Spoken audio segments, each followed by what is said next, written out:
श्रीगणेशाय नमः।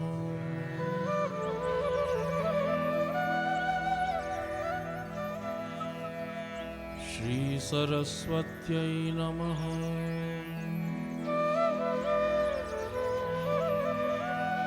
श्रीसद्गुरुचरणकमलेभ्यो नमः। नारायणं नमस्कृत्य नरं चैव नरोत्तमं देवीं सरस्वतीं व्यासं ततो जयमुदीरये।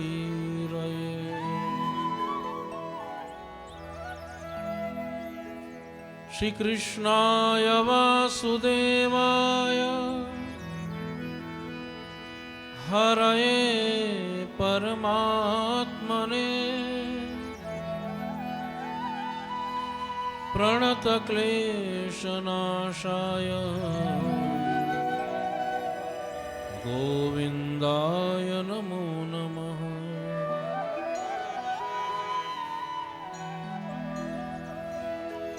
गुरुर्ब्रह्मा गुरुर्विष्णु गुरुर्देवो महेश्वर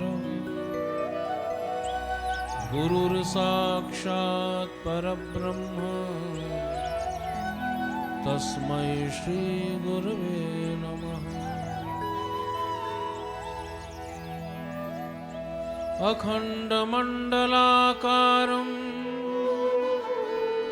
व्याप्तं येन चराचरं तत्पदं दर्शितं येन तस्मै श्री गुरवे नमः। ॐ नमो भगवते वासुदेवाय। ॐ नमो भगवते वासुदेवाय। ॐ नमो भगवते वासुदेवाय। गोविंद जय जय गोपाल जय जय श्री राधारमण हरि गोविंद जय जय गोविंद जय जय गोपाल जय श्री राधारमण हरि गोविंद जय जय गोविंद जय जय गोपाल जय जय राधारमण हरि गोविंद।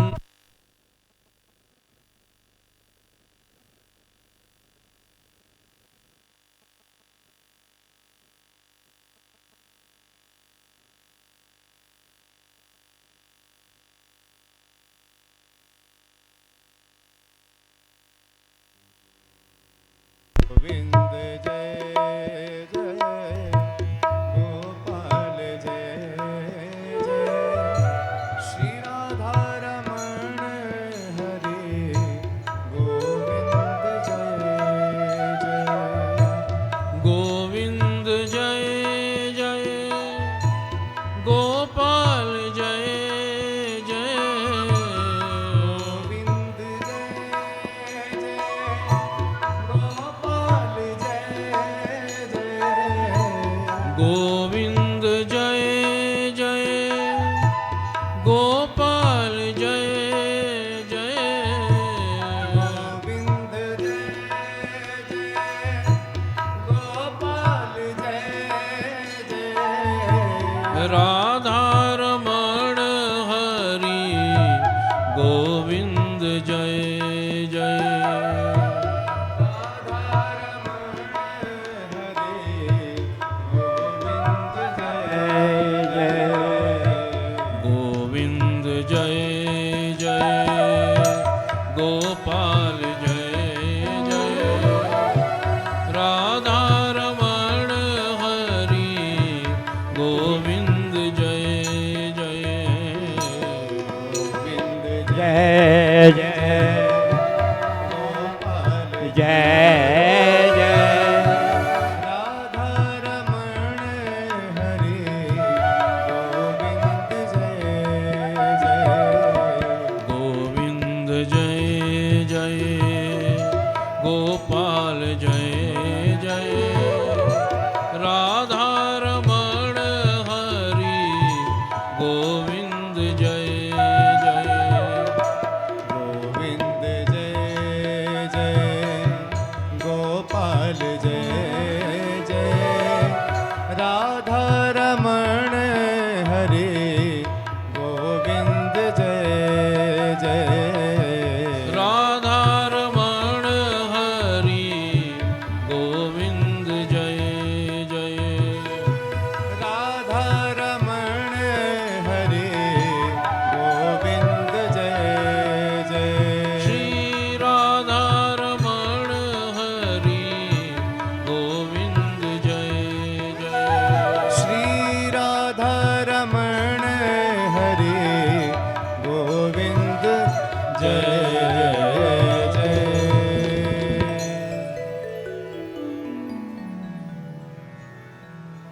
कृष्ण कन्हैया लाल की जय श्री वृंदावन बिहारी लाल की जय सद्गुरुदेव भगवान की जय श्री गंगा मैया की जय सत्य सनातन धर्म की जय गौ माता की जय जय जय श्री राधे जय जय श्री राधे जय जय श्री राधे श्याम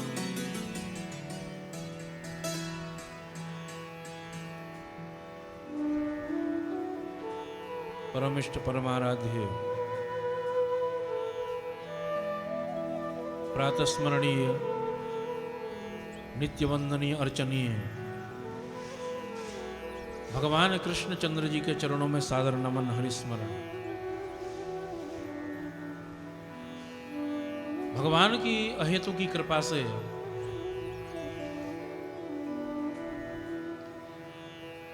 भगवान मार्कंडेश्वर भगवान की दिव्य छत्र छाया में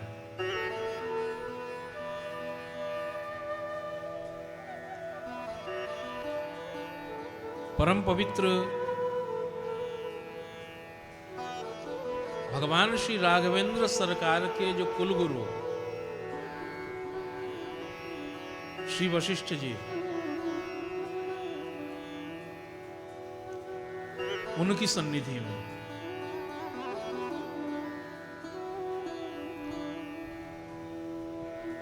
और वशिष्ठ गोत्र के जो वंशज हैं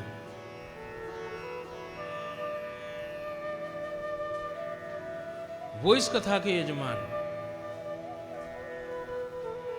ये ऐसा दिव्य संयोग बैठ रहा है।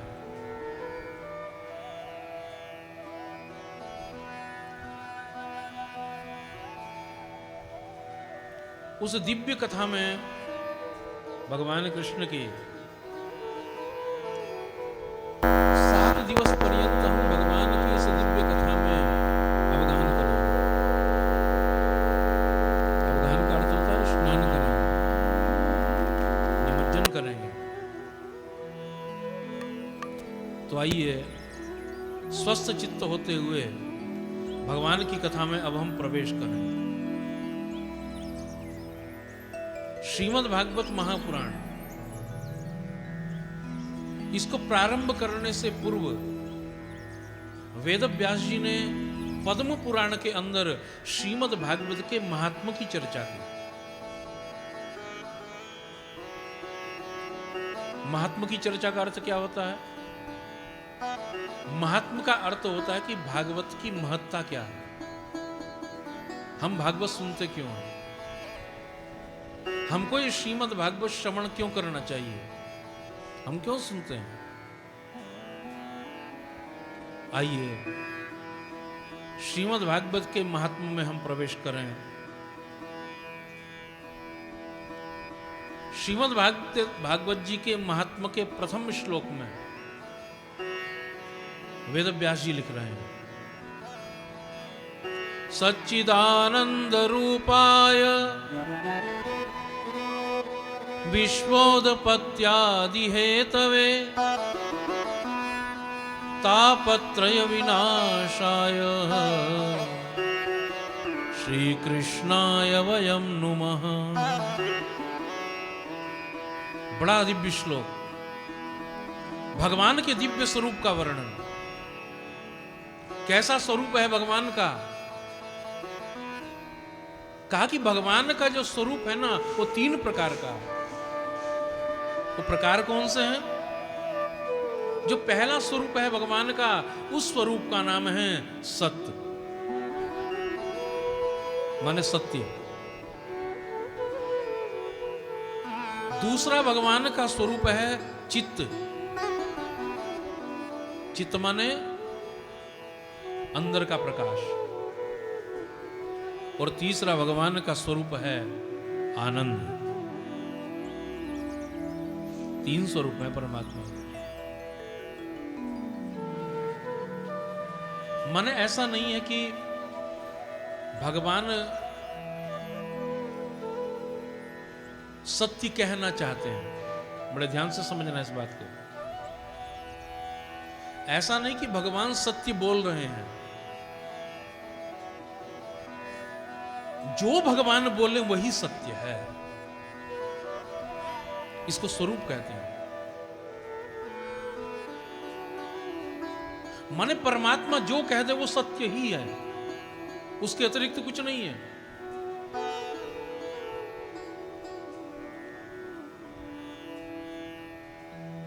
दूसरा जो परमात्मा का स्वरूप है वो है चित्त। सच्चिदानंद है ना भगवान का नाम। चित्त का अर्थ होता है कि अंदर का प्रकाश, हमारे हृदय का। अब देखो बाहर का प्रकाश तो दिखाई दे रहा है। अब कल तक तो सूर्य नारायण भगवान का दर्शन नहीं हो रहा था, आज हो रहा है। ये हमको बाहर का प्रकाश प्रदान कर रहे हैं सूर्य भगवान। ये जो विद्युत है, हमने बटन ऑन किया तो हमको प्रकाश प्राप्त हो गया। ये बाह्य प्रकाश है जो हमको बाहर से प्राप्त हो रहा है। और एक प्रकाश होता है व्यक्ति के अंदर का। कहा कि अंदर का प्रकाश कैसा होता है, आप सुने। मैं एक उदाहरण देकर आपको समझाना चाहता हूं। एक सूफी संत हुई हैं, जिस सूफी संत का नाम हुआ है राबिया।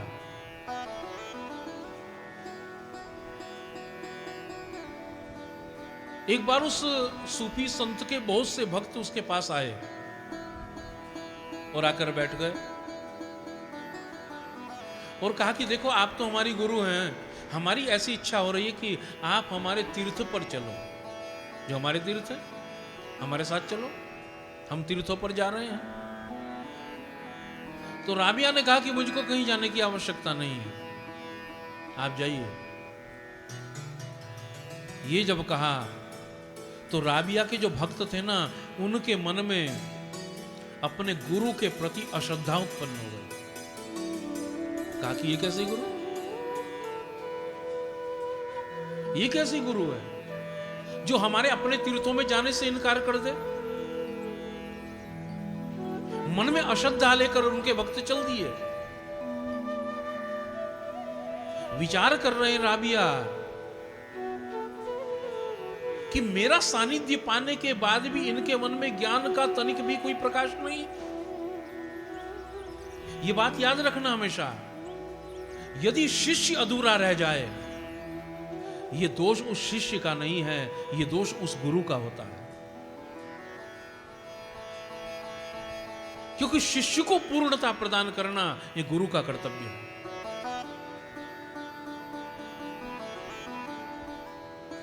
शास्त्र कहता है ये बात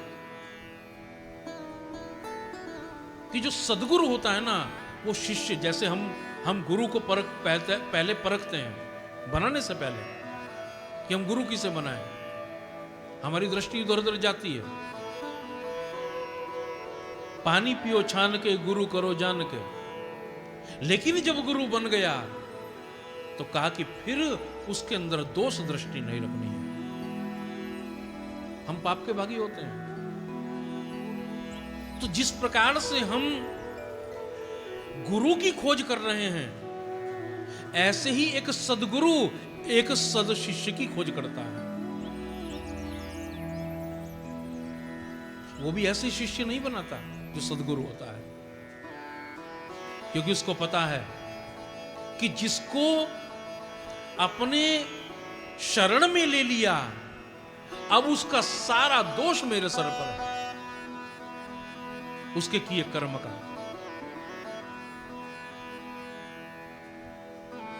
तो इसलिए राबिया ने विचार किया कि यदि इनके मन के अंदर मेरे प्रति यह श्रद्धा उत्पन्न हो रही है तो दोष इनका नहीं, ये दोष मेरा है।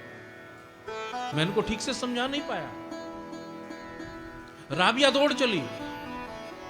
तो पहले जो मार्ग हुआ करते थे ना, जो वो कच्चे मार्ग हुआ करते थे मिट्टी के, तो राबिया उस मार्ग में कुछ खोज रही है। बैठ गई जाकर। उनके जो शिष्य आए उन्होंने कहा, अरे अभी तो ये राबिया घर पर थी, यहां पर क्या कर रही है? उन्होंने कहा कि क्या बात है? कहा कि मेरी एक सुई गिर गई है, मैं उस सुई को खोज रही हूं। राबिया के शिष्यों ने कहा कि चलो हम कुछ मदद करें। सब उस सुई की खोज करने लगे। सुई मिलती नहीं, बहुत देर हो गई खोज करते करते। तो किसी शिष्य ने पूछा कि आप ये बताओ कि आपकी जो सुई है ना, वो कहां पर गिरी थी, ताकि हम वहीं पर खोजे और मिल जाए। राबिया ने बड़ा विचित्र उत्तर दिया। राबिया ने कहा कि सुई तो मेरी घर पर गिरी है। कहा कि लो, लगता है पागल हो गई है। सुई गिरी घर पर, खोज रही है बाजार में। किसी ने कहा कि सुई यदि घर पर गिरी है तो घर पर खोजो। और विचित्र उत्तर दिया राबिया ने। राबिया ने कहा कि घर पर खोज तो लूं, लेकिन घर पर बड़ा अंधकार है, अंधेरा है। कहा कि लगता है पागल हो गई। अरे घर पर अंधकार है तो प्रकाश करो, रोशनी करो, उस प्रकाश में उस सुई को खोज लो। राबिया ने कहा, यही तो मैं तुमको समझा रही हूं। जिसको परमात्मा अपने अंदर दिखाई नहीं दिया, उसको बाहर कभी नहीं दिखेगा। तुम कितना खोज लो, जब तक परमात्मा अपने अंदर दृष्टि गोचर नहीं होएगा, वो बाहर कैसे दिखेगा? हम परमात्मा की बनाई हुई परम सत्ता, परम शक्ति, ये जीव मात्र, इससे द्वेष ईर्ष्या करके परमात्मा को हम पूजेंगे तो बताइए क्या परमात्मा प्रसन्न होगा? ये कृति भी तो परमात्मा की है ना।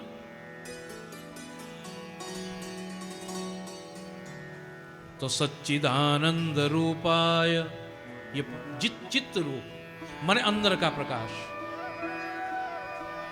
यदि हम 10 बार वही मुखी हो रहे हैं, बाहर देख रहे हैं, तो कहा कि एक बार अपने अंदर भी देखो, हम क्या हैं। जब तक हम इसका विवेचन नहीं करेंगे कि हम कौन हैं। जिस समय नरेंद्र, जो जिनका नाम बाद में विवेकानंद हुआ, जिस समय वो गुरु जी के द्वार पर गए, बाबा रामकृष्ण परमहंस के, ब्रह्म मुहूर्त का समय, द्वार खटखटाया। स्वामी रामकृष्ण परमहंस विचार कर रहे हैं कि ये ब्रह्म मुहूर्त मेरे द्वार पर ही आया कौन? पूछ रहे हैं भीतर से बाबा रामकृष्ण परमहंस कि कौन है द्वार पर? नरेंद्र कह रहा है कि मैं हूं। कि मैं कौन? तो नरेंद्र ने कहा कि यही जानने के लिए आया हूं कि मैं कौन हूं। ये जब सुना तुरंत द्वार खोल दिया बाबा रामकृष्ण परमहंस ने। लगता है आज कोई सद शिष्य मेरे द्वार पर आया है। वो यही जानने के लिए पहुंचे कि मैं कौन हूं। जिसने अपने आप की खोज नहीं की वो कभी किसी दूसरे की खोज क्या करेगा। मैं कौन हूं? तो सच्चिदानंद रूपाय, ये हमारा अंतर का, चित्त माने अंदर का प्रकाश। और तीसरा जो स्वरूप है परमात्मा का, उसका नाम है आनंद। और आनंद का अर्थ क्या होता है? देखो, कभी कभी हम आनंद और सुख इन दोनों को एक समझते हैं। समझते हैं ना कि आनंद और सुख दोनों एक ही हैं, लेकिन एक नहीं है। आनंद और सुख में जितना जमीन और आकाश का अंतर होता है, इतना अंतर आनंद और सुख में है। कहा कि वो कैसे? कहा कि सुख जो होता है ना, सुख के साथ दुख भी जुड़ा हुआ है। देखो, प्रत्येक शब्द का विलोम शब्द बना है ना? दिन का रात्रि, सुख का दुख, अंधकार का प्रकाश, प्रत्येक शब्द का विलोम शब्द है ना, विपरीत शब्द। लेकिन आनंद का आज तक कोई भी विपरीत विलोम शब्द बना ही नहीं है। बना है तो बता दीजिए आप मुझे। बना ही नहीं है और न कभी बनेगा। तो जब सुख के साथ दुख जुड़ा हुआ है, सुख का अर्थ क्या होता है? सुख का अर्थ होता है लौकिक। जैसे विवाह हुआ, पत्नी आई, पत्नी से सुख प्राप्त हुआ, उसने हमको बड़ा बढ़िया भोजन बनाकर खिलाया, हम बड़े सुखी हो रहे हैं। लेकिन वही पत्नी यदि चली जाए, समाप्त हो जाए, तो जिस पत्नी के द्वारा सुख मिला, उसी पत्नी से अब हमें दुख प्राप्त हो रहा है। जिस पति से सुख मिल रहा था, उसके जाने के बाद वही दुख का कारण बन गया। बड़ा सुंदर मकान बनाया, बहुत सुंदर, सुख मिला, पड़ोसी ने उससे अच्छा मकान बना दिया। वही मकान अब दुख का कारण बन गया कि अब इससे भी सुंदर बनाना है। इसको कहते हैं सुख, माने जिसके साथ दुख जुड़ा हुआ है, जो लौकिक है। लेकिन आनंद, आनंद या तो जीवन में आता नहीं, और यदि आनंद हमारे अंदर प्रवेश कर गया तो हमको दुख भी दुख के जैसा नहीं लगेगा। फिर हमको दुख की फिर अनुभूति नहीं होगी। देखो, दुख आना अवश्य संभावी आएगा, ऐसा नहीं कि दुख कभी नहीं आएगा। लेकिन आनंद जब आ जाता है ना शरीर के अंदर, हमारे अपने अंदर, तो तब हमको जो है ना, ये दुख भी दुख के जैसा नहीं लगता है। मैं आपको उदाहरण देकर बताऊं, ये दुख और सुख जो है ना, ये हमारी विचारधारा है, ये हमारे ध्यान पर केंद्रित है। शरीर का दुख माने हमारे साथ में बड़ी पीड़ा हो रही है, हमारे साथ में दर्द है, और इतनी अधिक वेदना हमारे हाथ में कि असह्य वेदना हो रही है। और तभी एक व्यक्ति दौड़ता हुआ आया, उसने आकर हमको कोई ऐसी सूचना दे दी कि जिस सूचना को सुनकर हम कांप गए, हम भयभीत हो गए। तो आप देखना, उस समय हमारा ध्यान जब दूसरी ओर जाता है ना, तो हमारी वो वेदना समाप्त हो जाती है। जो हमारे हाथ में वेदना चल रही थी वो समाप्त हो गई। ध्यान वहां से हट गया, वेदना समाप्त। ये केवल हमारे ध्यान के ऊपर है। उसी प्रकार से जब जीव के मन में आनंद की उत्पत्ति हो जाती है ना, तो आनंद आने के बाद में फिर हमको कोई दुख सताता नहीं है। सच्चिदानंद रूपाय विश्वोदपत्यादि हेतवे तापत्रय विनाशाय श्री कृष्णाय वयं नुमः। भगवान के तीन स्वरूप सच्चिदानंद रूपाय और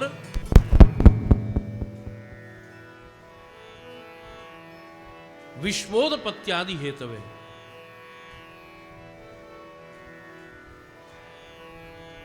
भगवान विश्व की उत्पत्ति, स्थिति और संहार के कारक भी हैं। परमात्मा के द्वारा ही तो इस विश्व की उत्पत्ति हो रही है। परमात्मा ही इस हमको संभाल रहे हैं। पालन करता भी वही है और संहार करता भी परमात्मा है। विश्वोदपत्यादि हेतु है। विश्व की उत्पत्ति, स्थिति और संहार के हेतु भी परमात्मा है। और तापत्रय विनाशाय, तीनों प्रकार के तापों को नष्ट करने वाले भी परमात्मा हैं। वो तीनों प्रकार के ताप कौन से हैं? आदि देहिक, आदि भौतिक, आध्यात्मिक। तीन ताप। दैहिक दैविक भौतिक तापा राम राज्य काहू नहीं व्यापार। तो तापत्रय विनाशाय, तीनों तापों का हरण करने वाले सच्चिदानंद स्वरूप, विश्व की उत्पत्ति स्थिति संहार करने वाले श्री कृष्णाय वयं नमः। ऐसे भगवान कृष्णचंद्र के चरणों में हम प्रणाम करते हैं। ये पहला श्लोक। उसके बाद दूसरे श्लोक लिखा वेदव्यास जी ने, और उस श्लोक के अंदर वेदव्यास जी सुखदेव जी के चरणों में प्रणाम कर रहे हैं। और क्या लिख रहे हैं कि यम प्रव्रजंतम अनुपेतमपेत कृत्यम द्वैपायनो विरह कातर आजुहाव पुत्रेति तन्मयतया तरवो विनेदो त्वं सर्वभूत हृदयं मुनिमानतोऽस्मि। यं प्रव्रजन्तमनुपेतमपेत कृत्यं द्वैपायनो विरह कातर आजुहाव पुत्रेति तन्मयतया तरवो विनेदो त्वं सर्वभूत हृदयं मुनिमानतोऽस्मि। एक पिता अपने पुत्र के चरणों में प्रणाम कर रहा है, ऐसा आपने कहीं देखा नहीं होगा। लेकिन ये आप देखें कि वेदव्यास जी अपने ही पुत्र सुखदेव जी के चरणों में प्रणाम करते हैं। क्यों करते हैं? क्योंकि शास्त्र आज्ञा प्रदान करता है कि आयु में बड़ा बड़ा होना नहीं है, जो भक्ति ज्ञान वैराग्य में बड़ा है ना, वही बड़ा है। उसी को बड़ा कहा गया है शास्त्र के अंदर। जिसके मन में भक्ति है, जो ज्ञान को प्राप्त किया हुआ है। और ज्ञान की परिभाषा क्या है ये समझ लेना। कहा कि ज्ञान वही होता है जो परमात्मा से जोड़ने के लिए होता है। जो ज्ञान दूसरों को परास्त करने के लिए होता है ना, वो ज्ञान कभी ज्ञान नहीं है। वो ज्ञान जीव को अंधकार की ओर ले जाता है। अरे ज्ञान तो उसको कहा गया है ना कि जो हमको ठाकुर जी से मिला है। और परम प्रकाशमान कौन है? परमात्मा, भगवान। माने प्रकाश की ओर ज्ञान लेकर जाएगा, लेकिन जो ज्ञान हमको दूसरों को हराने के लिए हो, दूसरों को परास्त करने के लिए हो, दूसरों को नीचा दिखाने के लिए हो, वो कभी ज्ञान हो ही नहीं सकता है। वो ज्ञान हमको अधोगति प्रदान कर देता है।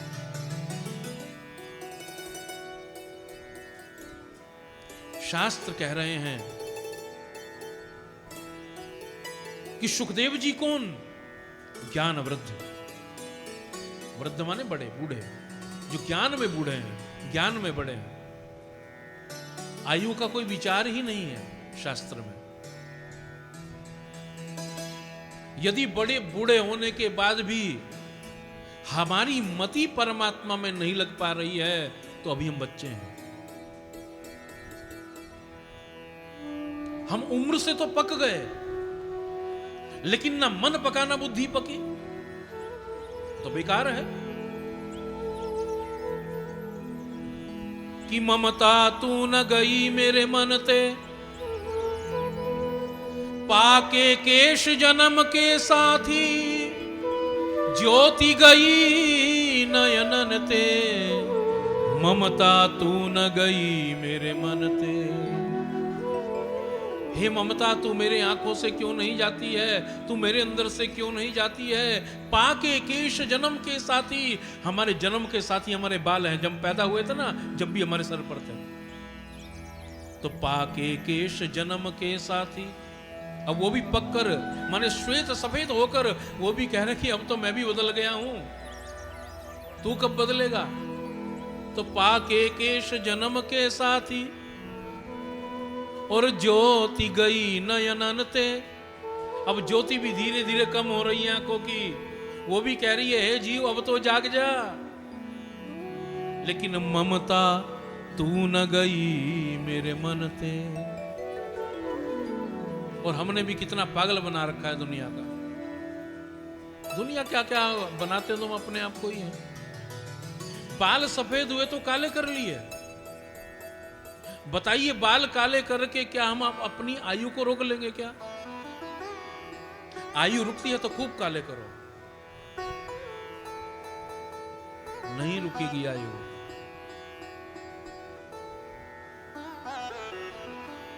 हमारी तो समझ में आज तक ये बात नहीं आई।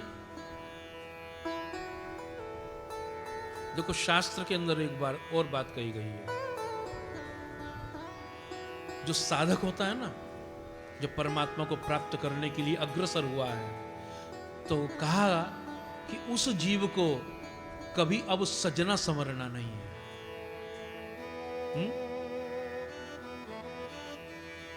तो तुमको क्या सजाना है? कहा कि जो सजावट ठाकुर जी को प्रिय हो।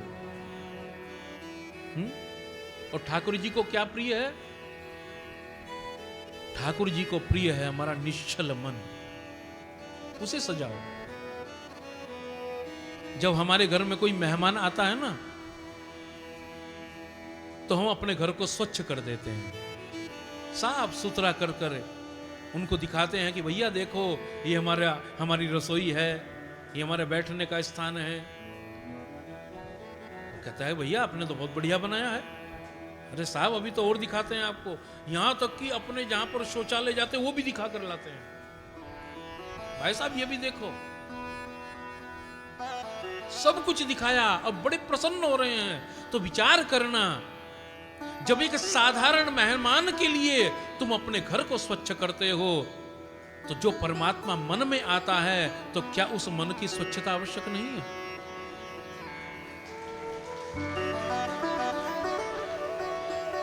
क्या वहां पर केवल विकार ही रखोगे?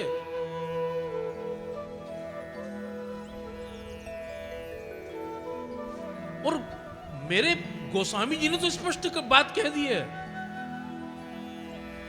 कि जहां राम तहां काम नहीं, जहां काम नहीं राम, और तुलसी कबहु न रही सके, रवि रजनी एक ठाम। जहां काम वहां राम नहीं, और जहां राम नहीं काम। तुलसी कबहु न रही सके।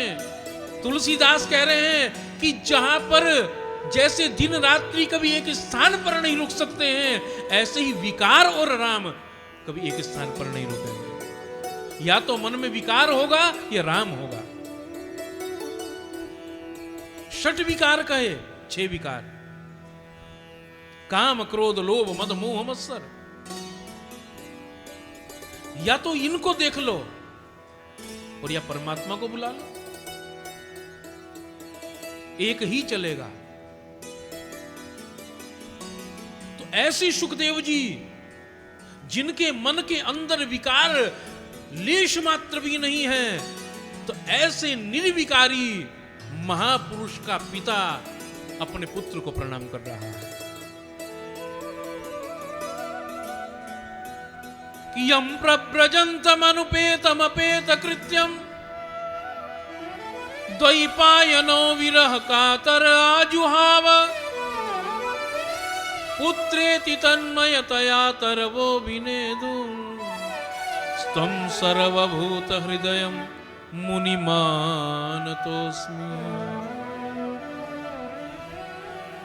आज पिता ने पुत्र को प्रणाम किया और उसके बाद में वेद व्यास जी लिख रहे हैं कि नैमिषारण्य तीर्थ में 88,000 ऋषि बैठे हुए हैं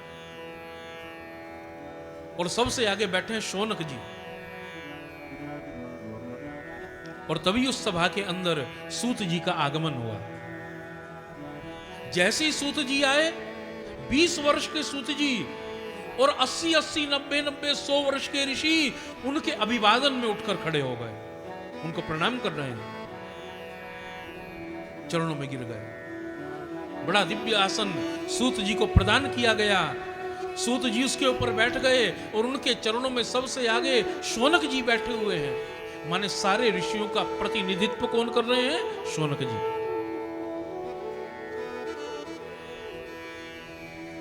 जैसे हम अपने नगर की जो कोई समस्या होती है ना, उस समस्या को अपने जन प्रतिनिधि को बताते हैं ना।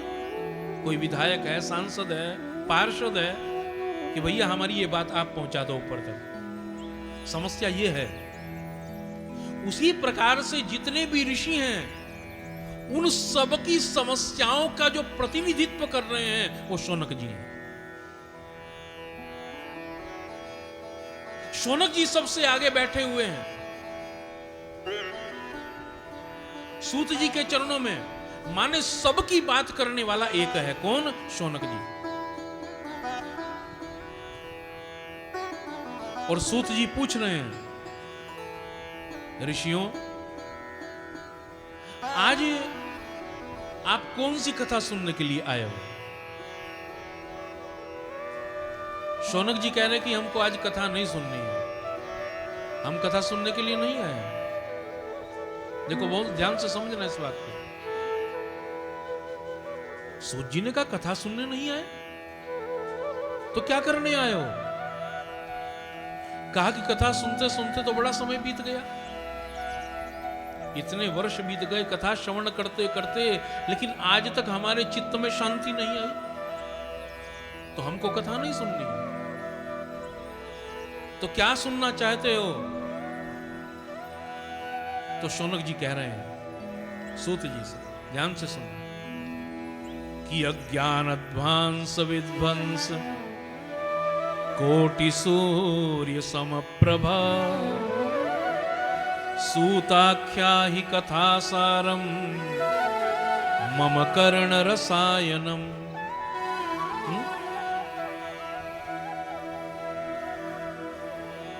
कहा कि हमारे अज्ञान को समाप्त करने वाला जो परम ज्ञान है, कोटि सूर्य समप्रभ, जो ज्ञान करोड़ों सूर्य के समान है,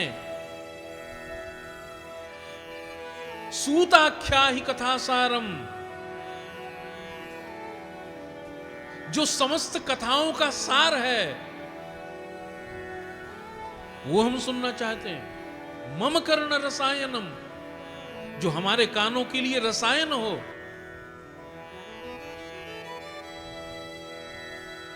माने कथा नहीं, कथा का सार। सार जानते हैं आप किसको कहते हैं? सार का अर्थ पता? जिसे नहीं पता तो बता देना। सार का अर्थ होता है जैसे दूध का सार घी है ना? दूध का तत्व क्या है? घी, घृत। जितनी मात्रा में दूध होता है ना, उतनी मात्रा में घी नहीं होता है, उसका बहुत कम होता है। उसी प्रकार से शौनक जी कह रहे हैं कि इतने बड़े बड़े वेद हैं, उपनिषद हैं, 6 शास्त्र हैं, ग्रंथ हैं, कहा कि इनको सुनते सुनते तो हम समाप्त ही हो जाएंगे, हम तो मर ही जाएंगे। आयु बहुत थोड़ी, शास्त्र इतने अधिक, तो हमको इतना दूध नहीं, हमको तो दूध का जो सिमट कर जो तत्व है, जो सार है, जिसको घी कहते हैं, वो हमको दे दो बस।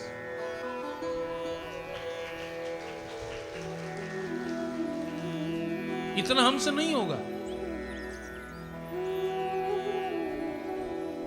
विचार करना, इतना सब समेट कर इकट्ठा करके, और जो उसमें बहुत अच्छा अच्छा है वो लेकर सूत जी प्रदान कर रहे हैं अपने शिष्यों को। गुरु वही तो है। गुरु अपने पूरे जीवन का अनुभव लेकर, और जो उसका अच्छा अनुभव है, जिससे सद शिष्य कृतकृत्य हो जाए, वो शिष्य को देता है। सदगुरु कौन, संत कौन, आपने देखा होगा। हम संत महात्माओं के सामने लिखते हैं परमहंस, लिखते हैं ना परमहंस। क्यों लिखते हैं परमहंस? परमहंस का अर्थ होता है कि हंस के अंदर ना एक बात होती है। वो बात कौन सी हंस के अंदर? कहा कि हंस के अंदर नीर क्षीर विवेक है। नीर क्षीर विवेक का अर्थ होता है कि केवल हंस में ही वो सामर्थ्य है कि हंस के सामने आप दूध के अंदर जल मिलाकर रख दो तो हंस उसमें से दूध पी जाएगा और जल छोड़ देगा। ये हंस की सामर्थ्य है। उसी प्रकार से जो संत महात्मा होते हैं वो गुण ले लेते हैं और किसी का दोष अवगुण वो लेते ही नहीं है, उसको छोड़ देते हैं।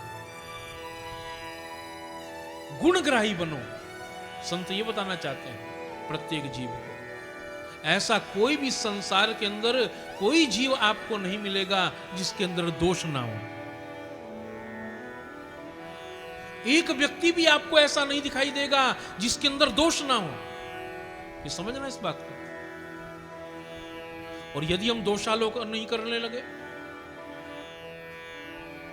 दोष ही देखने लगे, कहते हैं कि हम जो प्रक्रिया करते रहते हैं ना पूरा जीवन भर, वही हम बन जाते हैं।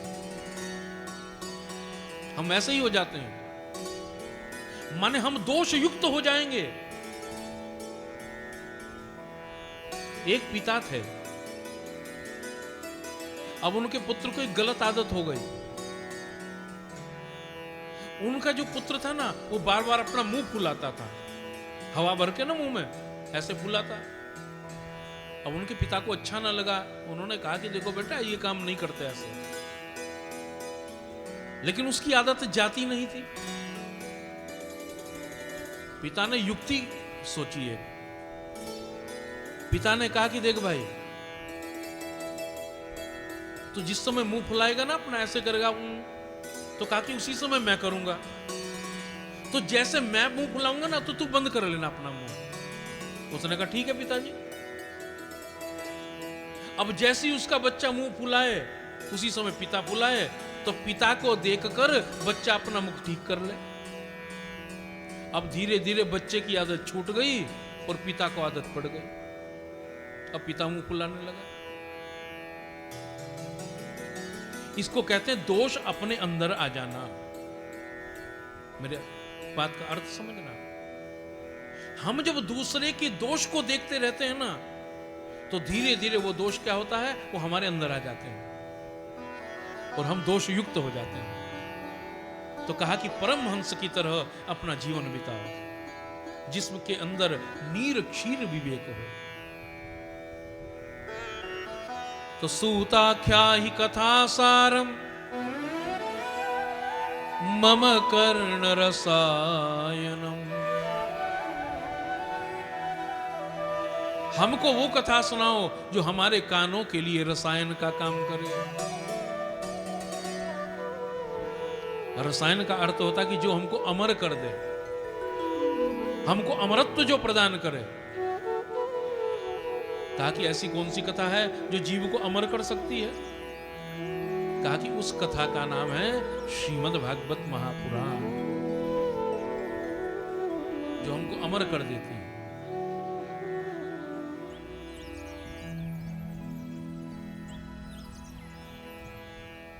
अमरता किसको कहते हैं? कहा कि अमरत्व उसको कहते हैं कि भले व्यक्ति शरीर से चला जाए, लेकिन उसके जीवन के सारी बातें व्यक्ति बाद तक करता रहे। बड़े बड़े महापुरुष चले गए, बाबा रामकृष्ण परमहंस चले गए, लेकिन वो आज भी जीवित है हमारे बीच में, चर्चाओं के साथ, बातों के साथ। महापुरुष शरीर से ही तो जा रहा है, लेकिन उसकी चर्चाएं, उनकी बातें, उनके शब्द सदैव जीवित रहते हैं, वो नहीं मरते हैं। यही अमरत्व है जीवन में। और तब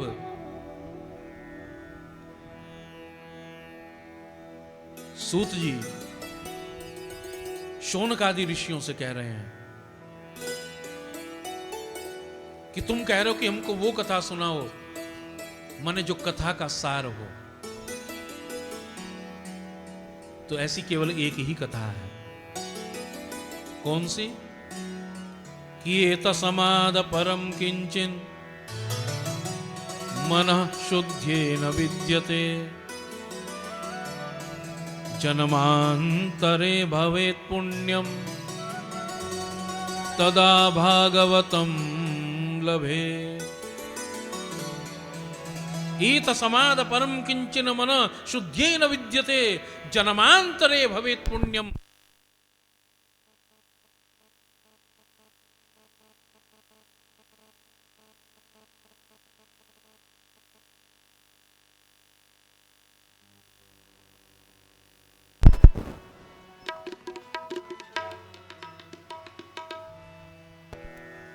जन्मांतरे भवेत् पुण्यम तदा भागवतम लभे। एतस्माद् परम किंचिन मनः शुद्धेन विद्यते, जन्मांतरे भवेत् पुण्यम तदा भागवतम लभे।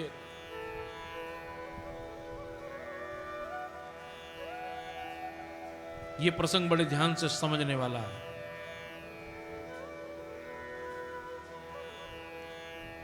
इसके अंदर यह बताया गया है कि श्रीमद् भागवत जी कराने का जो सौभाग्य प्राप्त होता है वो कब होता है? श्रीमद् भागवत जी कराने का सौभाग्य हमको कब मिलता है?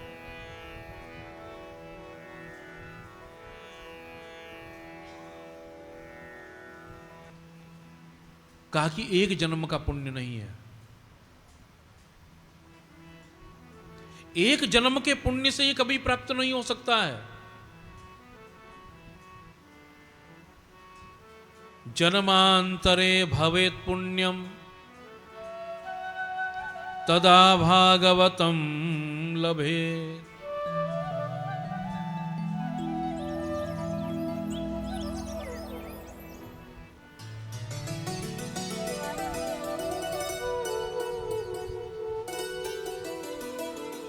जन्मांतरे भवेत् पुण्यम तदा भागवतम लभे। कई जन्मों का पुण्य जब उदय होता है ना, तब जाकर श्रीमद् भागवत जैसे दिव्य ग्रंथ को कहने सुनने का अवसर जीव को प्राप्त होता है। एक जन्म का पुण्य काम नहीं कर रहा है। अब हमको तो ये पता नहीं है ना कि कितने जन्म का हमारा पुण्य अब जाकर इकट्ठा हुआ है, और अब हम श्रीमद् भागवत को सुनने के लिए बैठे हैं। हमको ऐसा लगता है कि तो बस अचानक ऐसे ही हो गया है, क्योंकि हमारी बुद्धि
बोलो कृष्ण कन्हैया लाल की जय।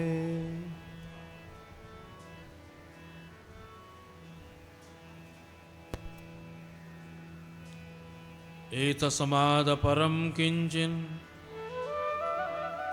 मनः शुद्ध्येन विद्यते जन्मांतरे भवेत् पुण्यं तदा भागवतं लभे। जन्म जन्मांतर का पुण्य जब एकत्रित होता है तब श्रीमद् भागवत जैसे दिव्य ग्रंथ को कहने सुनने का अवसर जीव को प्राप्त होता है।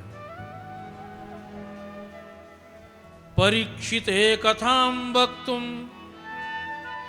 सभायां संस्थिते शुके सुधा कुंभं गृहीत्वैव देवास्तत्र समागमन।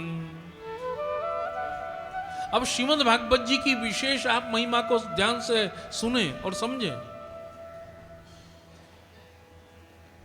जिस समय परीक्षित जी को सुखदेव जी श्रीमद् भागवत श्रवण करा रहे थे और 4 दिन बीत गए तो देवता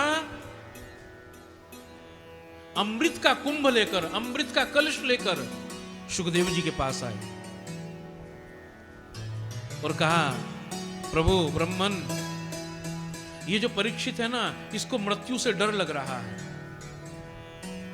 इसको तो जिंदा रहना है, जीवित रहना है, तो हम अमृत लेकर आए हैं। इसको अमृत पिलाकर आप मृत्यु से मुक्त कर दो। मन इसको मृत्यु अब नहीं आएगी अमृत पीने के बाद, लेकिन श्रीमद् भागवत का जो ये रस है ना, ये हमको पिला दो। सुखदेव जी ने एक बार देखा भी नहीं देवताओं की ओर। क्यों?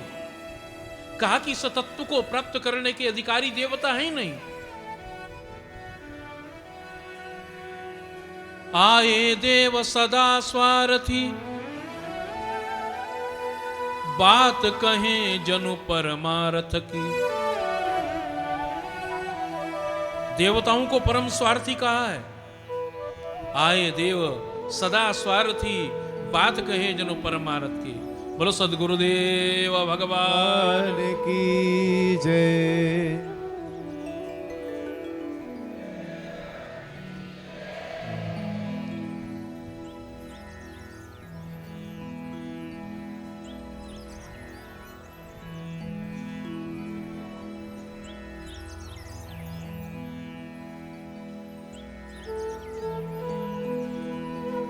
जिस सभा में, जिस कथा में साधु संत आ जाएं, समझ लेना अब आनंद बरसने वाला है।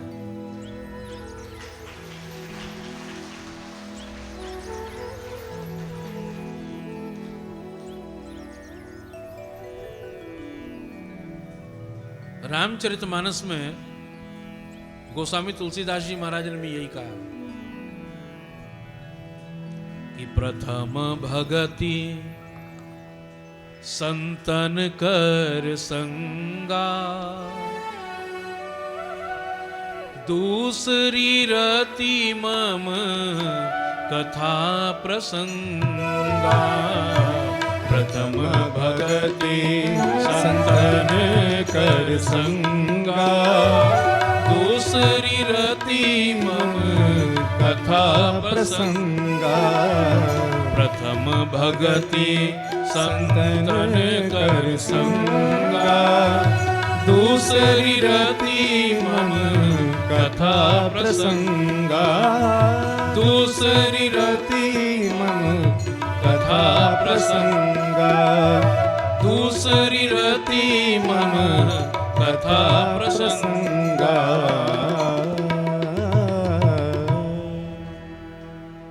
प्रथम भगति संतन कर संगा। स्वयं परमात्मा कह रहे हैं ये बात तो शबरी मैया से। कहा कि मां, नवदा भक्ति का उपदेश करते हुए कहा कि मैया, प्रथम भगति संतन कर संगा। सबसे पहली जो भक्ति है ना, उस भक्ति का नाम ही संत संग है।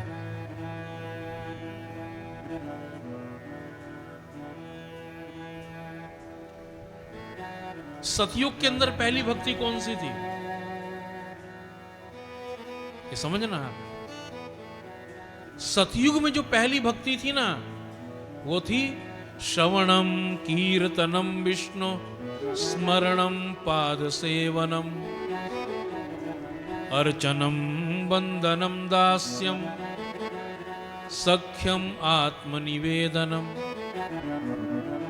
तब वो पहली भक्ति थी श्रवण भक्ति, माने सुनो, कथा सुनो। लेकिन देखा कि सतयुग के बाद में जीव सीधे श्रवण भक्ति की ओर नहीं जा पा रहे हैं, माने कथा श्रवण में रुचि नहीं बनती है, निद्रा आने लगती है, समझ में नहीं आता है। तो भगवान श्री राघवेंद्र सरकार ने, राम जी ने शबरी मैया से तब कहा कि देखो श्रवण भक्ति अब हम दूसरे स्थान पर रखते हैं और पहले स्थान पर अब हम पहली भक्ति रखते हैं साधु का संग। साधु का संग करने से ही कथा में रुचि उत्पन्न होती है। जिसने साधु का संग नहीं किया उसको कथा में रुचि नहीं होगी, कथा में मन नहीं लगेगा। अब सीधे किसी व्यक्ति को, किसी बच्चे को आप एमए की क्लास में बैठा दो ले जाकर, उसके दिमाग में कुछ बैठेगा क्या? कुछ भी नहीं बैठेगा। प्रथम भगति संतन कर संगा, दूसरी रति मम कथा प्रसंगा। देखो इसकी एक सुंदरता आप और समझ लेना। जिस समय राम जी शबरी मैया को कह रहे हैं ना कि प्रथम भगति संतन कर संगा, इसमें कोई शर्त नहीं है। सीधा उन्होंने एक बात कह दी कि साधु का संग करो, कोई शर्त नहीं। लेकिन जब कथा श्रवण की बात कर रहे हैं, दूसरी रति मम कथा प्रसंगा, शर्त रख दी उन्होंने। जैसे पहली कक्षा में जब बच्चों को बैठाने के लिए जाते हैं ना, तो किसी अन्य कक्षा को पास करके आने की आवश्यकता नहीं, क्योंकि पहली में बैठ रहा है बच्चा। किसी कक्षा को उत्तीर्ण करने की आवश्यकता नहीं है। लेकिन जब दूसरी कक्षा में जब बच्चा जाता है ना, तो पहली कक्षा को पास करना पड़ता है।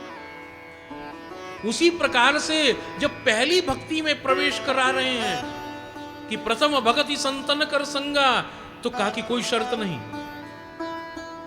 लेकिन दूसरी रति मम कथा प्रसंगा, शर्त रख दी क्या कि मेरी कथा के अंदर रुचि, ये शर्त है कि रुचि होनी चाहिए। दूसरी रुचि मम कथा प्रसंगा, शर्त रख दी। और तीसरी भक्ति में भी शर्त कि गुरु पद पंकज सेवा, जवर सिंह जी ध्यान से, कि गुरु पद पंकज सेवा, इसमें भी शर्त है।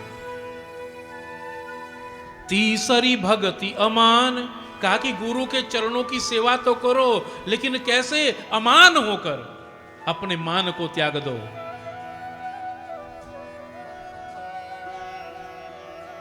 गुरु पद पंकज सेवा, तीसरी भक्ति अमान, चौथी भक्ति मम गुणगन। शर्त क्या है? करहि कपट तजी गान, ये शर्त है। प्रत्येक भक्ति में शर्त रख दी, केवल पहली भक्ति को छोड़कर।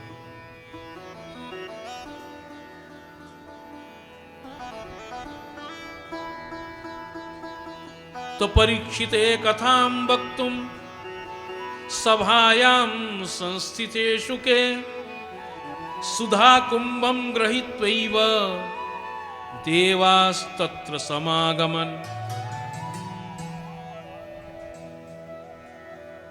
भगवान सुखदेव जी ने श्रीमद् भागवत का जो ये रस है, ये तत्व है, ये देवताओं को भी नहीं दिया। कहा कि तुम अधिकारी नहीं हो। अमृत का कलश लेकर आए, कहा कि अमृत परीक्षित को पिला दो, कथा हमको पिला दो। कहा कि जाओ यहां से। किसी का अधिकार चिन्हकर तुमको दे दे। शौनक जी सूत जी से कह रहे हैं कि ब्राह्मण हम कैसे मान लें कि श्रीमद् भागवत सबको तार देती है। देखो बड़ा प्रैक्टिकल जीव है आजकल के समय में। शौनक जी प्रैक्टिकली हो रहे हैं। वो पूछना चाह रहे हैं कि श्रीमद् भागवत से क्या वास्तव में जीव तर जाता है? क्यों नहीं तरता है? और तब उन्होंने कथा सुनाई, कहा कि नारद जी एक बार इस पृथ्वी पर भ्रमण करने के लिए आए कि चलकर देखे तो सही जो पृथ्वी परमात्मा ने बनाई हुई है वो कितनी सुंदर होगी। उस पृथ्वी का दर्शन करने के लिए तो चले। और देखो इस कथा को आप बड़े ध्यान से सुनना, क्योंकि श्रीमद् भागवत जी की जो कथा है ना, ये समाधि भाषा है। ये कथा कुछ और चलती है, लेकिन कथा के माध्यम से वेद व्यास जी कुछ और कहना चाहते हैं। वो क्या कहना चाहते हैं समझने की बात वो है, वही समझने के लिए आप लोग आए हो और वही बताने में आया हूं कि जिस समय नारद जी इस पृथ्वी पर भ्रमण करने के लिए आए तो सबसे पहले कहां गए? तीर्थों में। जो इस भारतवर्ष के तीर्थ है ना, पृथ्वी के उस पर गए।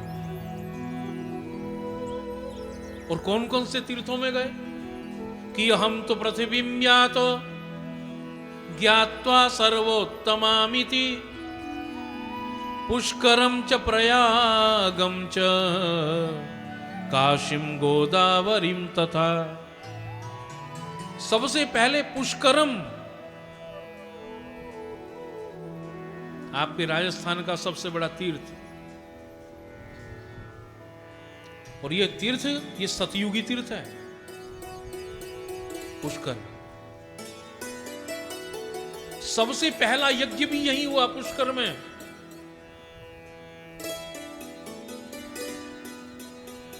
इसका नाम है पुष्पकर।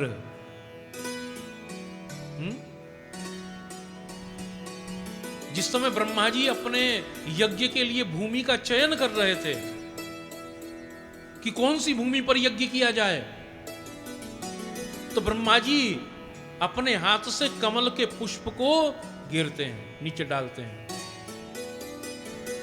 और जैसे ही पुष्प को नीचे डाला तो पुष्प जो है ना, वो आपके राजस्थान क्षेत्र में आकर गिरा।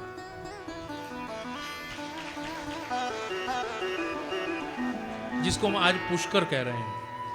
और जैसे कोई वस्तु नीचे गिरते हैं ना, तो वो पुष्प एक स्थान पर गिरा, फिर थोड़ा छिटक कर दूसरे, फिर तीसरे, 3 स्थान पर गिर गया। जैसे गिरने के बाद वस्तु 3 बार ऐसे हो जाती है, तो वहां 3 पुष्कर तीर्थ प्रकट हुए। ज्येष्ठ पुष्कर, मध्य पुष्कर और कनिष्ठ पुष्कर। ज्येष्ठ पुष्कर जहां आप जाकर स्नान करते हैं, उससे कुछ दूरी पर यदि आप चलेंगे मध्य पुष्कर आता है। उससे थोड़ा और आगे चलेंगे तो कनिष्ठ पुष्कर आता है, जिसको हम बूढ़ा पुष्कर बोलते हैं। ये चयन किया भूमि का, कहा कि यही यज्ञ होगा। यज्ञ की तैयारियां प्रारंभ हो गई। ब्राह्मण कह रहे हैं ब्रह्मा जी से, कहा कि ब्रह्मा जी जल्दी कीजिए, मुहूर्त छूट रहा है। ब्रह्मा जी तो बैठे हैं तैयार, लेकिन ब्रह्मा जी की जो अर्धांगिनी है ना, सावित्री देवी, वो श्रृंगार करने में व्यस्त है, मुहूर्त भी नहीं देखती। बार बार ब्राह्मण देवता कह रहे हैं महाराज बुलाइए, विलंब हो रहा है, मुहूर्त छूट रहा है। और जब देखा ये तो मुहूर्त छूट जाएगा, सावित्री देवी आती नहीं, तो तब कहा कि कोई ऐसी कन्या लेकर आओ जो सबसे पहले दिखाई दे। एक कन्या चली आ रही थी, कहा कि अब इस कन्या को पवित्र करो। उस कन्या को गाय के मुख में डालकर योनि से निकाला गया 3 बार। गायत्री, 3 माने 3, 3 बार जब मुख से डालकर निकाला गया तो उसका नाम हो जाता है गायत्री। वही गायत्री है। उसको अपने वांग भाग में बैठा कर, दाहिने भाग में, यज्ञ में जब बैठते हैं ना तो स्त्री दाहिने भाग में बैठती है, वाम भाग में स्त्री तभी बैठती है जब उनको ब्राह्मण आशीर्वाद प्रदान करते हैं। अभिषेके पत्नी वामतः। अब सावित्री देवी नाराज हो गई और सावित्री देवी ने कह दिया कि इस स्थान के अतिरिक्त तुम्हारी पूजा फिर अब कहीं नहीं होगी। वो शाप देते हैं। ब्रह्मा जी के स्थान बहुत कम है। आपको शिवालय मिलेंगे, भगवान कृष्ण की मूर्तियां मिलेंगी, हनुमान जी के मंदिर मिलेंगे, लेकिन ब्रह्मा जी के मंदिर आपको, ये तो अब आप लोगों ने स्थापना कराई है, लेकिन ब्रह्मा जी का जो स्थान है वो पुष्कर में ही है।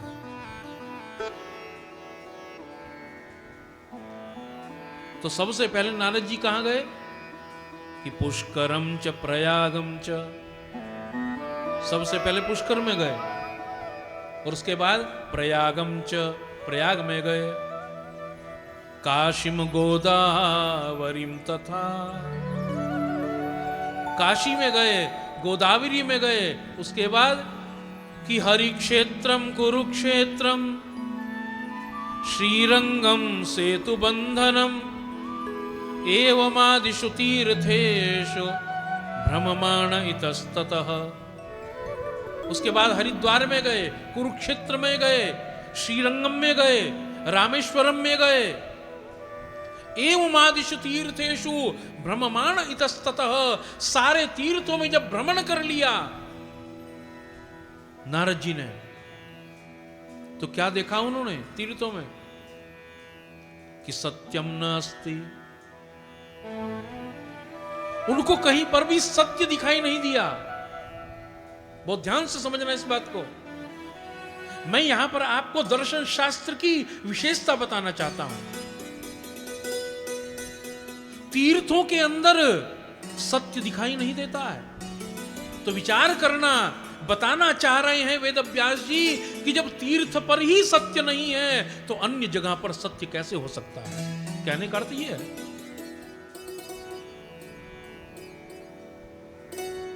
सत्यम नास्ति तपः शोचम दया दानम न विद्यते। न सत्य है, न तप दिखाई दे रहा है, न जीवों के मन के अंदर दया दिखती है, न दान दिखाई दे रहा है। दया दानम न विद्यते। उदरम हरिणो जीवा वरा का कूट भाषिण। केवल व्यक्ति अपने और अपने परिवार के भरण पोषण में लगे हुए हैं। बस कैसे भी हो, झूठ सच बोलकर कैसे भी बस धन कमा लें, इसी में लगे हुए हैं। उदरम हरिणो जीवा वरा का कूट भाषिण। सत्यम अस्ति तपः शोचम दया दानम न विद्यते। सत्य नहीं, तपः शोचम, तप नहीं। शोचम किसको कहते हैं? पवित्रता को। शौच किसको कहते हैं? पवित्रता को। तपः शोचम। देखो एक बात को मैं बताना चाहता हूं, बड़े ध्यान से समझना कि पवित्रता मन की है, स्वच्छता शरीर की है। जिस समय हम कर्मकांड करने के लिए बैठते हैं ना, तो ब्राह्मण पंडित जी हमसे कहते हैं कि प्रोक्षण करो, और क्या बोलते हैं? अपवित्रः पवित्रो वा सर्वावस्थांगतोऽपि वा यः स्मरेत पुंडरीकाक्षं सवाय्याभ्यंतर शुचि। कहते हैं ना, इसका अर्थ क्या है? इसका अर्थ है अपवित्र पवित्रो वा। हम अपवित्र हो कि पवित्र हो? अपवित्र पवित्रो वा सर्वावस्थांगतो पीवा, किसी भी अवस्था में क्यों ना हो, हैं? हम अपवित्र हों कि पवित्र हों, किसी भी अवस्था में क्यों ना हो, लेकिन यह स्मरेत पुंडरीकाक्षम। पुंडरीकाक्ष किसको कहते हैं? भगवान विष्णु को। कहा कि जैसे ही उसका स्मरण करते हैं हम, वो स्मरण कहां से होता है? मन बुद्धि से। इसी से तो होता है ना, यह स्मरेत पुंडरीकाक्षम। जैसे ही हमने ठाकुर जी को मन बुद्धि में बैठाया तो क्या हुआ कि सवाइयाभ्यंतर शुचि, हम बाहर भीतर से पवित्र हो गए। यही है पवित्रता जो मन को सही रखे। शरीर को शुद्ध रखना, यह पहली प्रक्रिया तो हो सकती है, लेकिन केवल पहली प्रक्रिया पर ही आकर रुक जाना, उससे आगे ना बढ़ना, कहा कि बालकपन है, ये बाल बुद्धि है। जैसे पहली सीढ़ी पर खड़े होकर आप केवल ये विचार करते रहो कि ऊपर वाली सीढ़ी पर कैसे जाऊं, भैया चलना पड़ेगा, पांव आगे बढ़ाना पड़ेगा। पहली सीढ़ी से अंतिम सीढ़ी, सीढ़ी जानते हैं ना, सीढ़ियां तो जानते हैं, आपके यहां क्या बोलते हैं सीढ़ियों को? सीढ़ी बोलते हैं, ठीक है। तो पहली सीढ़ी से अंतिम सीढ़ी पर यदि जाना है तो चलकर जाना पड़ेगा, कर्म करना पड़ेगा। वहीं खड़े खड़े हम कहते रहे कि हे अंतिम सीढ़ी तू यहीं आ जा, ऐसा तो संभव नहीं। लेकिन हम यही कर रहे हैं, हम पहली सीढ़ी पर ही खड़े हैं। कौन सी? हम स्नान तो करते हैं, मन शरीर को तो शुद्ध कर रहे हैं, लेकिन इसके बाद की जो सीढ़ी है, जो मन को पवित्र करने वाली है, उस पर हम पांव ही नहीं रख रहे हैं। और जब तक उस पर पांव नहीं रखेंगे तो परमात्मा प्राप्त होने वाले नहीं हैं। कैसे होंगे? स्वच्छता के बाद पवित्रता की आवश्यकता है। तो सत्यम नास्ति तपः शोचम दया दानम न विद्यते उदरम भरिणो जीवा वराका कूट भाषिण। बड़ा मन दुखी हुआ नारद जी का और कह रहे कि अरे राम राम, ये तीर्थों की दशा है, तो चलो संत महात्माओं का दर्शन करें, कुछ मन को आनंदित करें। तो मंदा सुमंद मतयो मंद भागाय प्रद्रुता पाखंड निरता संतो विरक्ता सपरिग्रह।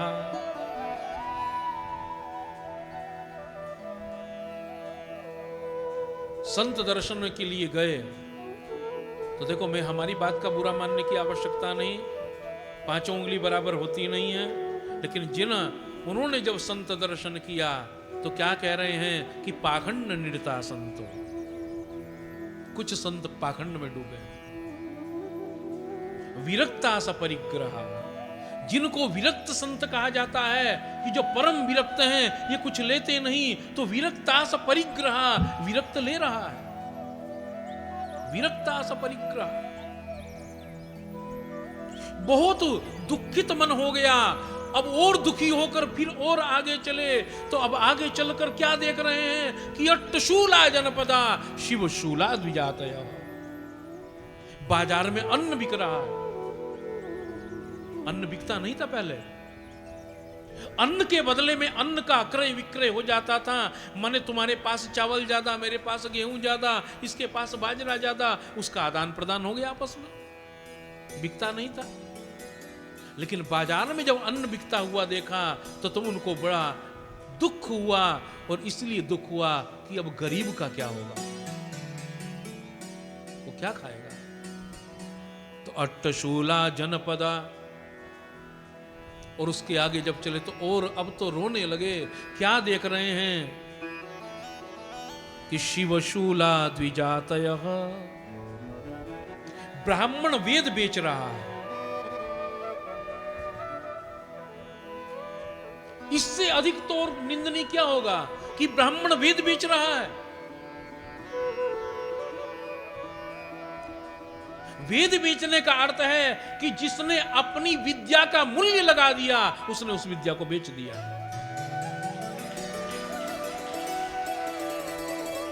यही तो बिकना है। जिसने विद्या का मूल्य लगा दिया उसने उसको बेच दिया। अट्टशूला जनपदा शिवशूला द्विजातयः कामिन्यः केशशूलिन्यः संभवंती कलाविह। बाजारों में कन्याएं बिक रही हैं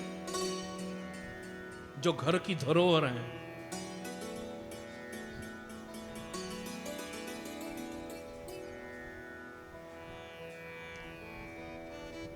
कभी कभी सामाजिक चर्चा ऐसी आ जाती है, हमसे प्रश्न करते हैं लोग कि महाराज आजकल तो स्वतंत्रता का अवसर है, स्त्रियां भी स्वतंत्र हो तो क्या बुरा है। हमने कहा हमने तो कुछ भी नहीं कहा, स्वतंत्र तो होना ही चाहिए, लेकिन हमने स्वतंत्रता और स्वच्छंदता दोनों को एक कर दिया।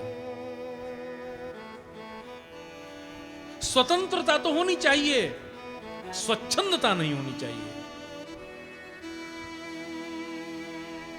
और हमारे शास्त्रों के अंदर तो जब हम कहते हैं ना कि स्त्री का समान अधिकार, तो कहा कि हमने स्त्री का प्रमोशन नहीं, हमने उस स्त्री का डिमोशन कर दिया। क्यों? क्योंकि हमारे शास्त्र के अंदर तो नारी को, स्त्री जाति को पुरुष से ऊपर रखा है, नारी शक्ति कहा है, जगत जननी कहा है। अरे भगवान को तो 4 भुजा हैं, लेकिन जो दुर्गा है उसको तो 18 भुजा वाला बताया है। नारायण 4 भुजा वाला, स्त्री 18 भुजा वाली। तो बताओ हम स्त्री जाति का प्रमोशन कर रहे हैं कि डिमोशन कर रहे हैं? ये तो समझना होगा। और जो जितनी कीमती वस्तु होती है ना साहब, उसको हम उतना संजो कर रखते हैं ना। हीरे को तो कोई बाहर फेंकेगा नहीं। बाहर जो सड़क पर मिलेगा आपको ना, वो कांच तो मिलेगा, लेकिन हीरा आपको घर में मिलेगा, तिजोरी में मिलेगा। तो स्त्री जो जाति है, जो नारी शक्ति है, वो हीरा है, वो घर में शोभा देता है, मार्ग पर नहीं। मार्ग में तो कांच शोभा देगा। तो समझने वाली बात है।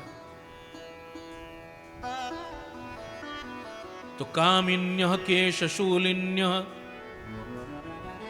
संभवन्ति कलाविह। ये जब देखा स्त्रियों का क्रय विक्रय, नारद जी रोने लगे।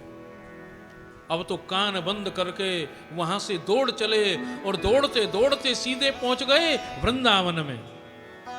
और जैसे ही वृंदावन में प्रवेश किया, नारद जी ने तो वहां तो आनंद हो रहा है, चारों ओर राधे राधे राधे हो रहा है, बड़ा आनंद उनको हुआ वृंदावन में पहुंचकर। और क्या देख रहे हैं वृंदावन में? जैसे ही प्रवेश किया तो एक जगह बहुत भीड़ लगी हुई है, बहुत सी स्त्रियां खड़ी हुई हैं, और स्त्रियों के मध्य में देखा क्या? एक युवती स्त्री 16 वर्ष की, जिसके केश खुले हुए हैं, बड़े बड़े जिसके नेत्र हैं, जो बैठी हुई है। और उस स्त्री की गोद में तो बूढ़े पुरुष बेहोश मूर्छित पड़े हैं, मूर्छित हैं। ये दृश्य जब देखा तो उस स्त्री ने नारद जी को देख लिया।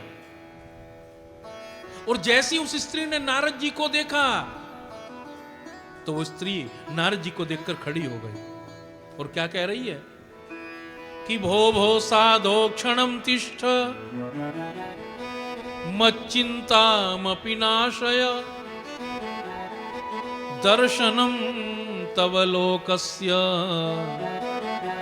सर्वथा गहरम परम।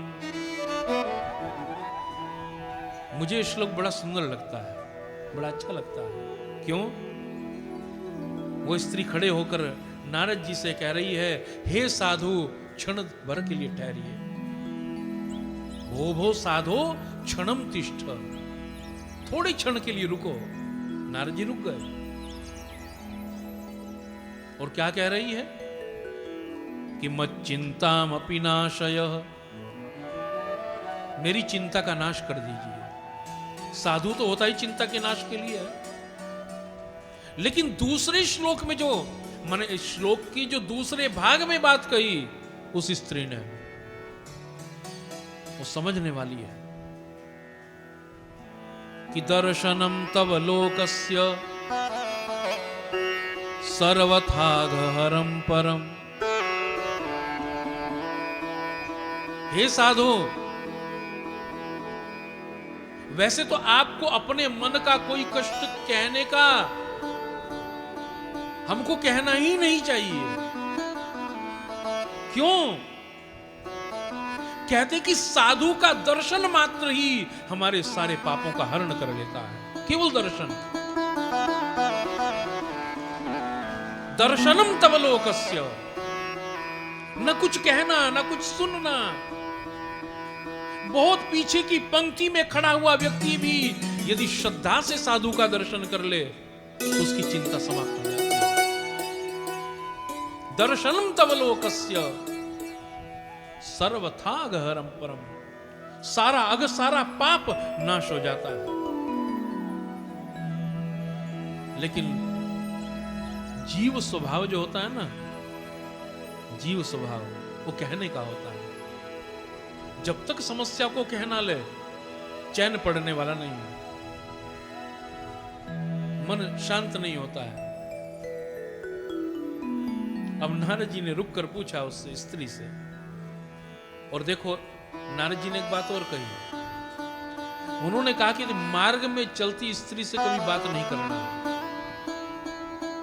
ये सब समझ लें इस बात को।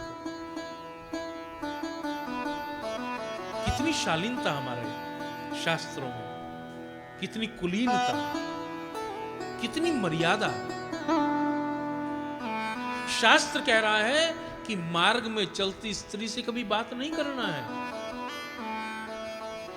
और यदि तुमसे स्त्री का मुख दिख गया तो उस स्त्री में दुर्गा का दर्शन करो, भगवती का दर्शन करो, वो देवी है। और हो सके तो स्त्री के चरणों की ओर देखो, कल्याण है।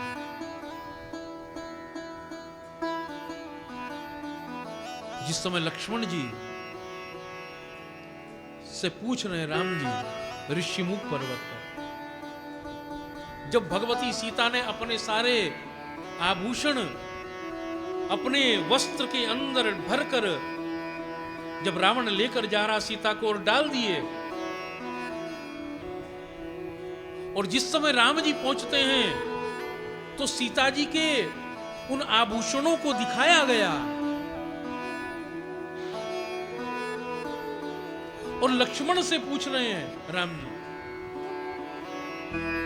देखो बड़े ध्यान से समझना। लक्ष्मण से पूछ रहे हैं, लखन क्या तुम इन आभूषणों को पहचानते हो? तो लक्ष्मण जी ने क्या कहा? लक्ष्मण जी कह रहे हैं कि मैं केवल माता सीता के जो पांव में पहनने वाला जो ये आभूषण है, मैं केवल इसको पहचानता हूं। लेकिन जो मस्तक पर है, जो कानों का है, मैं इस आभूषण को पहचानता नहीं, क्योंकि मैंने कभी माता के मुखमंडल की ओर देखा ही नहीं। ये मर्यादा मेरे भारतवर्ष की।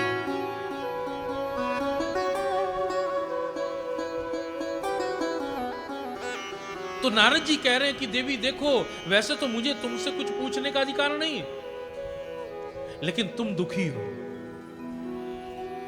इसलिए पूछता हूं। कौन हो तुम? बताओ। कासी त्वं कामिवोचेम नार्थका पद्मलोचना वद देवी सविस्तारम स्वस्य दुःखस्य कारणम।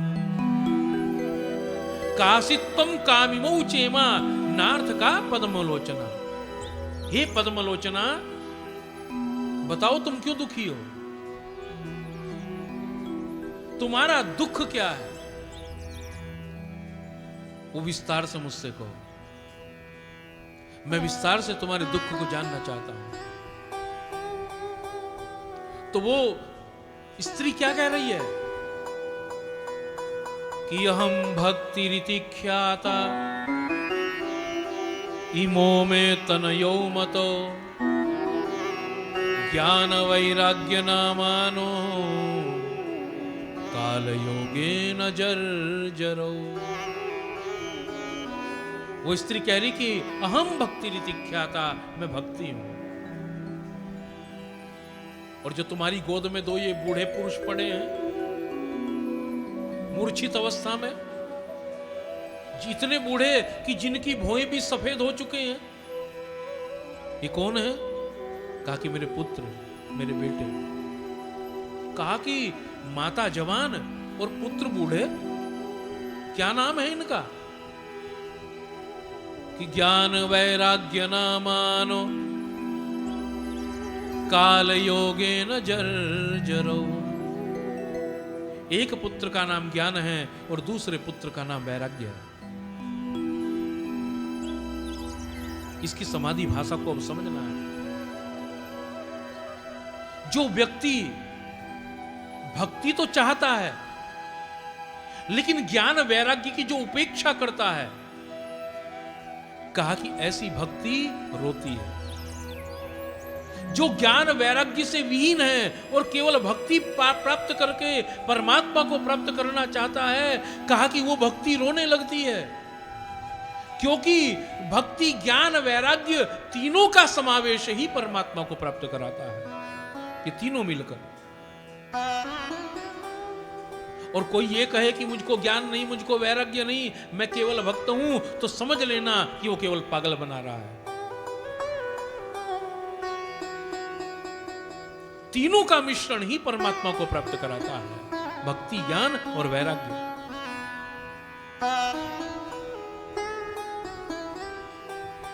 आगे की ओर जब हम चलेंगे तो इसकी बड़ी विशद चर्चा आएगी कि वैराग्य हमको क्या देता है।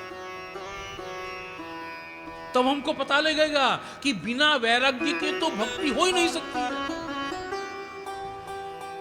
क्योंकि जब तक मोह जी हमारे हृदय में बस रहा है, भक्ति होने वाली नहीं। मोह होगा ना तो भक्ति नहीं होगी। और मोह का नाश कौन कैसे हो सकता है? मोह का नाश कौन करेगा, बताओ आप मुझे। तो कहा छिंद्याग संग शस्त्रेण स्प्रहाम देहेनु ये चतम। वैराग्य रूपी तलवार से ही मोह रूपी रस्सी कटती है। तो जब तक वैराग्य रूपी तलवार नहीं होगी, मोह कटेगा नहीं। और मोह कटेगा नहीं तो बताइए भक्ति कैसे आएगी? तीनों की नितांत आवश्यकता, भक्ति, ज्ञान, वैराग्य।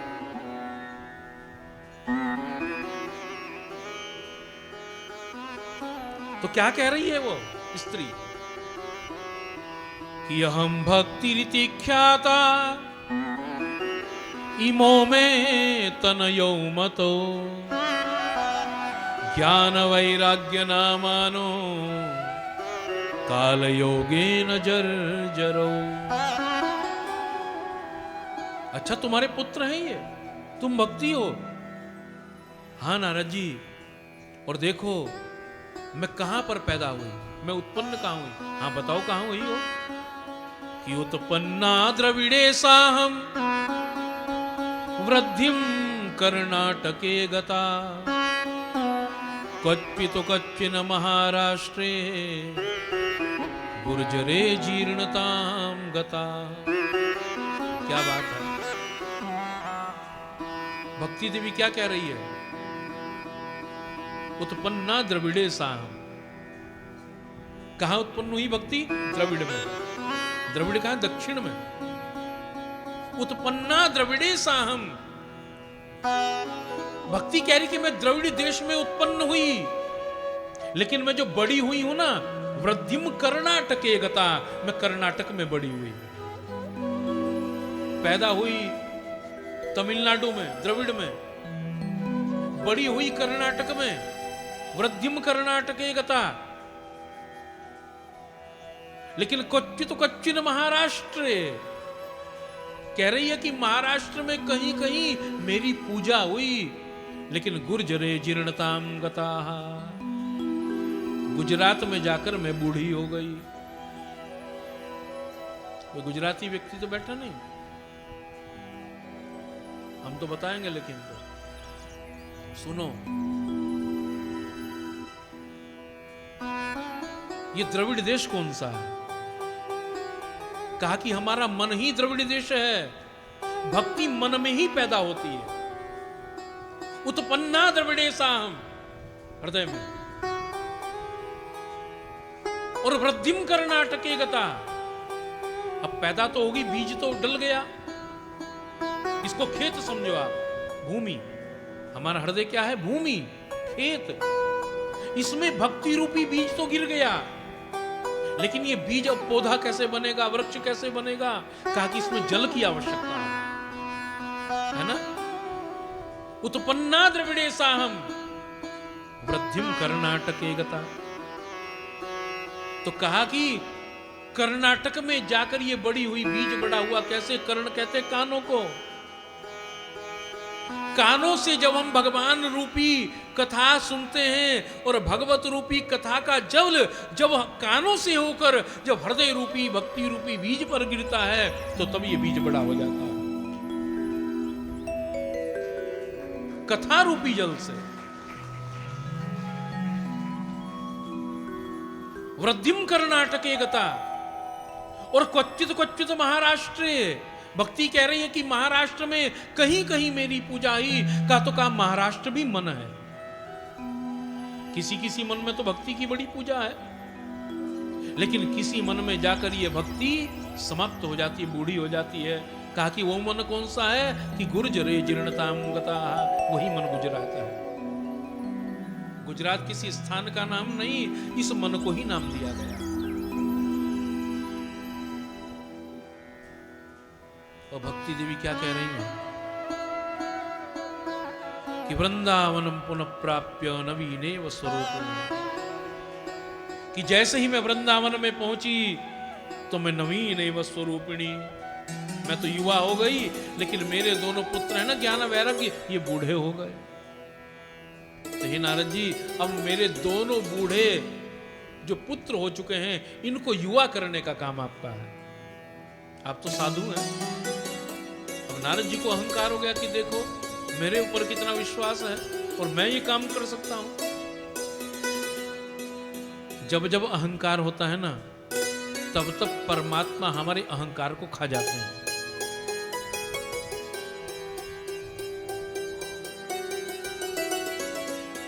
देखो आपको एक बात बताते हैं हम, आगे भी चर्चा आएगी इस बात की।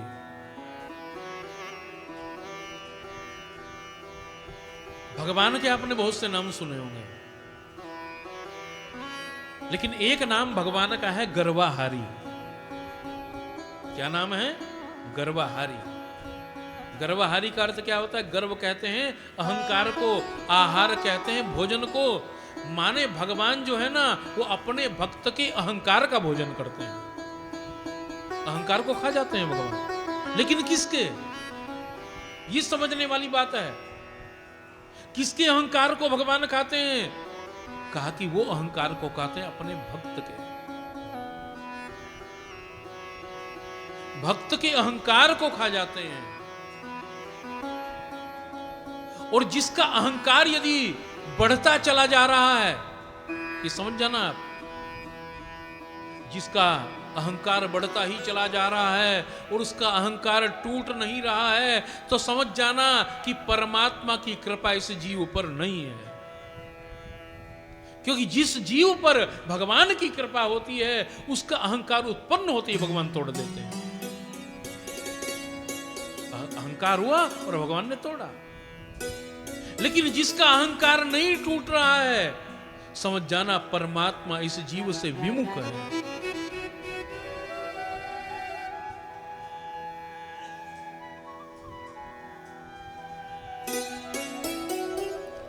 नारद जी को यह अहंकार हो गया कि मैं ज्ञान वैराग्य की मूर्छा को दूर कर सकता हूं।